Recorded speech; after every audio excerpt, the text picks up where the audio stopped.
right, as we've been promising that we are going to be joined by the Premier of KwaZulu-Natal, Sihle Zikalala, on the back of the humanitarian aid that has been provided to that province by the Qatari government. Well, Premier Sihle Zikalala joins us now via the virtual platform. Premier, very good morning to you. Thank you very much for your time. Can we begin with yet more weather warnings that are being issued against your province? The Weather Service saying that damaging winds with the speed of about 70 to 80 kilometers per hour are to be expected. Which areas are most in danger, and what's your message to residents? Thanks, Koli. The areas that are in danger are areas along the coast that include areas such as Reinkonyeni, Umzwabantu, eThekwini, Mandeni, and Richards Bay. The warnings indicate that the situation will be, the wind will start in the south to the north. And therefore, we are sending a strong message to the people around the coast to take precautionary measures and ensure that they are not in areas that are exposed. Premier, let's talk about the people that are still unaccounted for. Yesterday, you made yet more announcements around the number of people who have died as a result of the floods that hit your province in April. That number going up to 459, but there is a worrying number of those that are still unaccounted for, 88 people. Am I correct? Yes, 88 people are still missing. And this is a concern to us as it is continuing to traumatize their relatives and families. The total number of the deceased or of the people who have passed on is 459. These include the 448 we mentioned earlier and the additional 11. But the additional 11 include those who are 3 who passed on in the recent floods, who are the body that was found around Inanda, and the 2 workers of eThekwini municipality.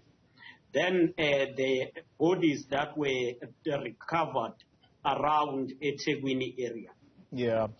Premier, the humanitarian aid that has been received from the government of Qatar, it's a welcome relief, particularly for those families who are living in community halls, and it goes without saying that there is absolutely no dignity in being confined as a large group in one particular hall.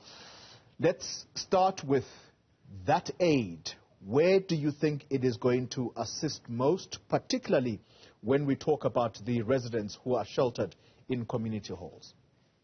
It will assist, in particular, the residents who are in community halls, and those are residents who are around the area of Umgababa, the Umlazi area in Tehis, and S.J. Smith Hostels, Hall, the area of Tongat, and some areas where in Inanda around Umzinyati. Those are areas with high population who are in shelters. We agree it is not a dignified life, and that's why we are also expediting the construction of the temporary residential units.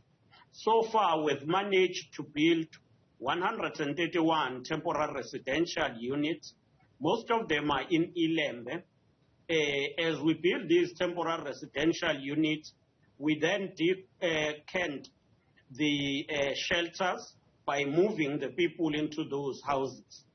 We also acknowledge some frustration that we are facing, especially because of the unavailability of proper land. And when I say proper land, I mean that the land that is secure, where we will build people understanding that they will not also suffer floods or any other form of disaster. Premier, let me end the conversation exactly on that point of proper land. You're talking about the kind of land where it is not going to be prone to, I suppose, disaster, that people, yes, these natural disasters are there, but the important bit is that the area where they will be located is not going to easily be washed away by floods. For example, why is this a frustration for your province? You are the people in charge in terms of owning land. Why is the difficulty in finding space, in sheltering people on proper land? No, thanks. No, it's not necessarily so. We are in charge of government. Government owns some parcels of land there and there.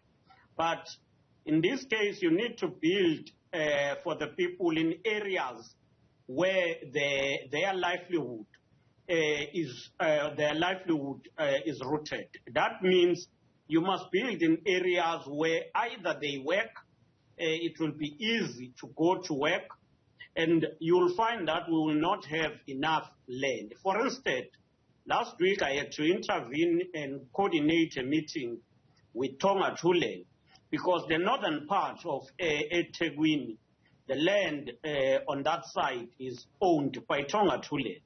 And we need to negotiate with Tonga-Tulen to buy the land and build for the people. So those processes take time. In some cases, you need to ensure that you also consider that you will need to do thorough assessment, environmental impact assessment will need to be conducted. So we are working around those lines. We do have a center that coordinates all of these things together so that we are not stuck on bureaucratic processes. But the access to land is one of the key challenges which we are trying to unlock. Yeah, it's a major frustration indeed, Premier, and I don't for a moment doubt that the people who are mostly affected are probably very frustrated with you. But another area of frustration, Premier Zikalala, it's got to do with the emergency funds that were said to be released almost instantaneously. Those funds, have they started flowing or being released from your side in KZN and from national government side, particularly National Treasury? Well, as the provincial government, we've been able to reprioritize from our budget as per departments. We are responding using the budget that we have appropriated. The application, which is a comprehensive assessment report to Treasury, has been submitted, and we are awaiting for the feedback. But the release of those funds will be per department. In this case, the release of the funding for housing will go straight to human settlement. The release or the application of funding for the infrastructure, if it is water, it will go straight to those affected municipalities. So the process is on. And I believe before the end of this week, the National Treasury will give us a report as to how far is the process. Premier, let me wrap it up and say I cannot miss the opportunity to ask you a quick question as I let you go. The MEC of Kokta, Sipho Muka, he is said to be leaving for national government. Are you planning to mount a cabinet reshuffle? Not yet. Once he resigns, we will consider the matter at that stage. He is still here.